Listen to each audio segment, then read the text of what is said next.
They say we learn something new every day, but the question is, what are you learning new every day?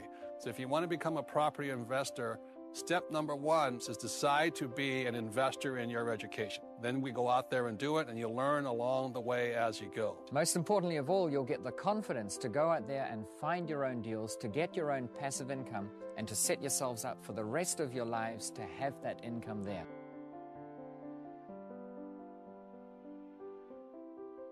You're not supposed to use your money.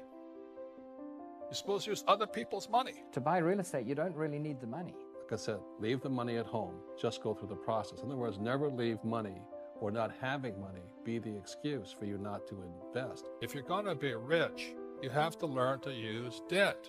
It's called other people's money.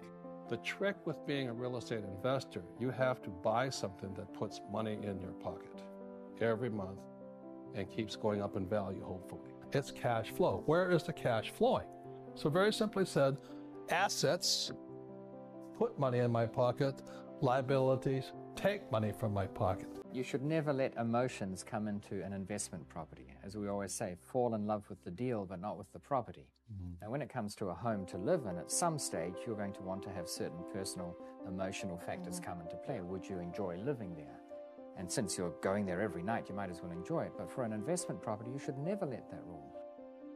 Leave the money at home. Just go through the process. In other words, never leave money or not having money be the excuse for you not to invest. For most people, they say to buy real estate, you need a lot of money. Real estate is more expensive than a stereo or a car or anything, so it's easier to buy those things first rather than the real estate.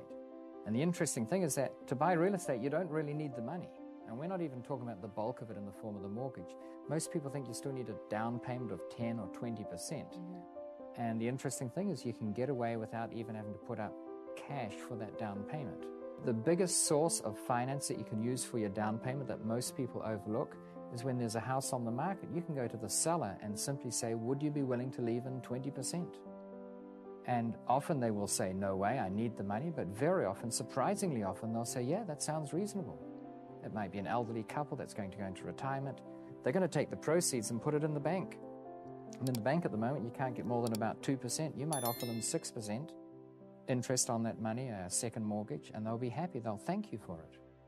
So I don't think that not having the money is the biggest stumbling stone at all. If you're going to be rich, you have to learn to use debt. It's called other people's money. So when I hear poor people say to me, I don't have any money, I said, because you're an idiot. That's why. You're not supposed to use your money. You're supposed to use other people's money. But that's debt. I don't want to do that. And so they stay poor. When I was 19, I came home from school in New York, and Rich Dad owned the Big Red Hotel right on Waikiki Beach. He had gone from poor man to a very rich man in Hawaii in 10 years. That hotel just sold last year. He paid $1.2 million for it. It was a lot of money back in 1968. He just sold it for $800 million. Next thing I want to cover with you is one of the most important lessons my rich dad gave me, and it was called the cash flow quadrant. The trick with being a real estate investor, you have to buy something that puts money in your pocket every month and keeps going up in value, hopefully. So these are the four words: income, expense, asset, liability, and the last two words are the words cash flow. And this is what cash flow looks like. So this here, I need this. Income, expense, asset, liability. Again, this is you get a job. And this was my poor dad: go to school, get a job, get your PhD. And so this here is cash flow. So the income comes in and it goes out this way. First line of expense is tax. So this is a poor person's cash flow pattern. It's not how much money you make. Most people, they can't control the cash flowing out through their expenses. And this is where the house comes in. First thing, most kids do when they get pay raise or that, they buy themselves a bigger house. But when you look at what happens with a house, a personal residence, something I live in, the money comes in, it goes out, and this is middle class, but it also goes out through a mortgage. You have taxes and you have upkeep. So money's always flowing out. So very simply said, Assets put money in my pocket. Liabilities take money from my pocket. I started when I was 25, bought my first house, and it was an apartment. It was an investment property. I didn't live in it. I rented it out, and it put money in my pocket.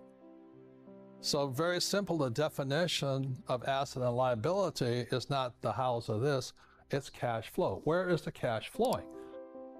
NOI means net operating income.